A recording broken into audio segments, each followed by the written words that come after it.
We are celebrating National Crime Victims' Rights Week.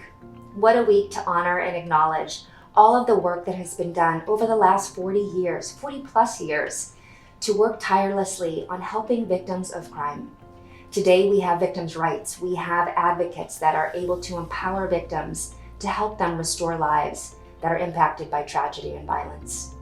There are some individuals who have allowed us to be here today, like Dr. Bob Denton, our agency's founder. We decided to name an award after him because he has made such an impact on victims' rights. The Dr. Bob Outstanding Victim Service Award is being given to the Honorable Ron Cable this year. Judge Cable has a history of working in through our judicial system to not only help children who have been victims of crime, but also domestic violence victims in the Domestic Relations Court, and now as a presiding judge in the Akron Municipal Court. He pioneered services for our community by helping victims of human trafficking. The court, RISE, is allowing individuals to, yes, go through court, but also receive supportive services to help them restore their lives. We thank Judge Cable for continuing the work of pioneers like Dr. Bob Denton. Thank you, Judge Cable. We appreciate everything you do for our community.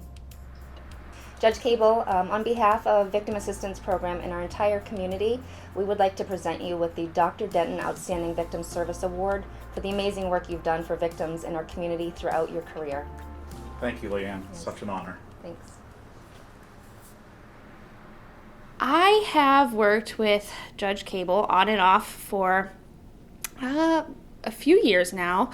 I was able to work with him when RISE had not been credited as a specialty court yet, and sit on the board and kind of see that upbringing of everything that he did and the effort that he put into building this specialty docket.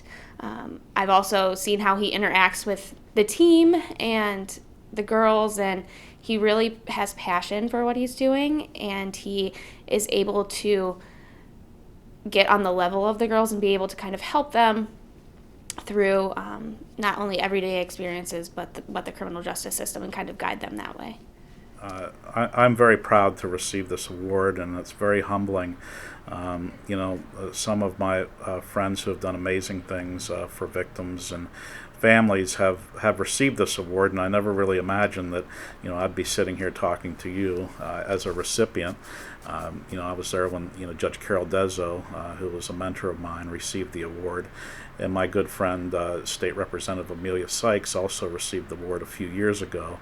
And to be put in a category with those fine people is very humbling, to say the least.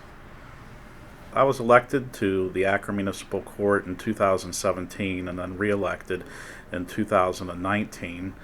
Since I've been at the Akron Municipal Court, I run two specialty dockets. One I took over when Judge Michael moved on, and that's Family Intervention Court. The second docket I've created is called RISE, and that's to help victims of human trafficking. Our program is science-based. We've had myself and court staff have had quite a bit of training over the last couple of years, and I'm proud to say at present time we have 16 women in our program who are all doing quite well, who wouldn't have received the help unless the program existed. Well, my name is Kate. I am a victim advocate with the Victim Assistance Program here in Summit County.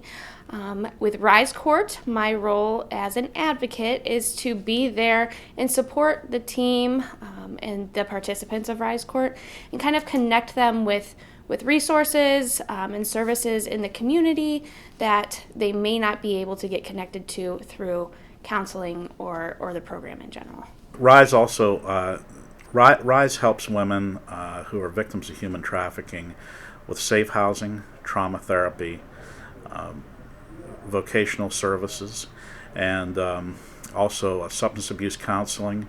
And I think it's important to note that Ohio law provides that once they complete the program, we help them with expungement. So Ohio law provides for expungement. So as long as the sex trafficking is what led to the original criminal offense, they're able to have their records expunged. We have two victims who are doing really, really well, and they're going to be the first to graduate within the next, I would say, 3 or 4 months, and move on with their lives.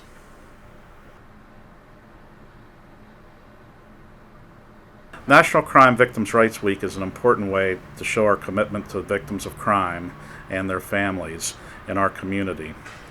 Certainly, my team focuses on helping victims of human trafficking, and I believe that I appreciate that victim assistance is there, to help these folks as well. I think National Crime Victims' Rights Week is a great opportunity to be able to spread word and bring light and awareness to victims of crime. I think often when we think of crime, we look at the suspects and the immediate effects, and we tend to not put enough light on the people really affected by that crime. So I think it's a great opportunity to bring light to those that are affected by crime. Mainly, I think we need to let victims know that they're not alone. I think a lot of the time they feel like their voices aren't heard, but there are people and services and advocates and a community here to support them through what they're going through, as it can be very, very difficult. So really, I think every victim should know that they're not alone. I would like victims to know that, we do live in a community where there are agencies. I mean, I think that we're very blessed that we have a lot of resources to help people in Summit County and in Akron. So I want them to know that, no matter how bad they think things are, there is help out there for them. I have personally witnessed people in my own court. We have a specialty docket, RISE, that helps victims of human trafficking, and I've watched people who have been victimized for decades receive the help and therapies that they need through our agency partners and become better and be able to rebuild their lives. And we're quite fortunate to have all the services that we have in our community. Well, in 2018, I was fortunate enough to testify and to be at the signing of House Bill 1, which helps victims. Basically, it permits protection orders to be issued in cases where the victim is a dating partner and not a family or household member. I believe that was an important step for our state because 48 other states had protections, and we were only one of 2 at the time that did not. In addition to that, I think that RISE was an important initiative in our community. I think that, certainly now, at least there is one program, RISE, that helps people that nobody in our community was really focusing on before. And that's, adult victims of human trafficking. I'm very proud that the court has supported me, and so have all of our agency partners in helping this segment of our population. I think the community should know that victims do have rights, and I think that we forget a lot of the time that the criminal justice system is so heavily placed on those suspects of crime and not really those that are affected by it. They have opportunities and options to be connected with services. The community should know to look into advocacy services and service providers that will be able to help them through not only the process, but let them know that their voices can be heard through organizations such as the Victim Crime Justice Center. Can be very helpful if they are going through a difficult track through portraying how they're feeling through the criminal justice system. I think the community should also know that 1 in 4 women and 1 in 7 men are victims of some type of physical violence, and that it is important that these folks know the resources that we have in our community. That's one reason I'm very thankful that we have an organization like Victim Assistance here in Summit County. I'm certainly in favor of specialty courts, and I'm fortunate enough to preside over those 2 specialty court dockets.